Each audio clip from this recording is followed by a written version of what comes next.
ஞாயிறு தோறும் ஒரு புத்தக பரிந்துரை. அந்த அடிப்படையில இன்னைக்கு நம்ம கிட்ட இருக்கக்கூடிய புத்தகம் தோழர் நிர்மல் குமார் ராஜா அவர்கள் எழுதிய இரவல்காரனின் இறைவி அவள்.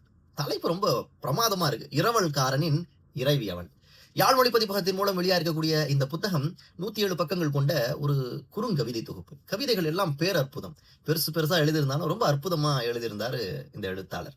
இந்த புத்தகத்துக்குள்ள காதல் காதல் காதல் காதல் கவிதைகள் தான் முழுக்க முழுக்க. ஆனாலும் சில இடங்கள்ல கண் கலங்க வைத்து விடுகிறார் அவருடைய கவிதை வரிகளால.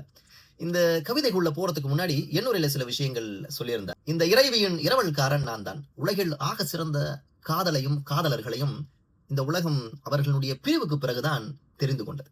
அப்படிப்பட்ட காதலா என் காதல் அப்படின்னு கேட்டா இல்லை இல்லை, அதை விட ஒரு படி மேலானது. என் காதல் மட்டுமல்ல, நம் ஒவ்வொருவரின் காதலும் அப்படின்னு சொல்றார். அது மட்டும் இல்லாம உண்மையான நேசிப்பில் தான் ஒளிந்திருக்கிறது ஆகச் சிறந்த காதல் அப்படின்னு குறிப்பிட்டிருந்தார். அது மட்டும் அல்லாமல் இந்த புத்தகத்தை நான் பேனா கொண்டு எழுதவே இல்லை, நினைவுகளாலும் கண்ணீராலும் நிரப்பி இருக்கின்றேன்.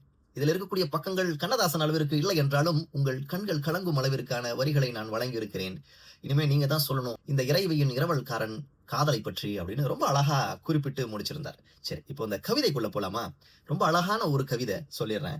சேகரித்துக் கொண்டே இருக்கிறேன் அப்படின்னு தலைப்பிட்டு எழுதியிருக்கிறார். சேகரித்துக் கொண்டே இருக்கின்றேன். அவளிடம் பல ஐ லவ் யூக்களை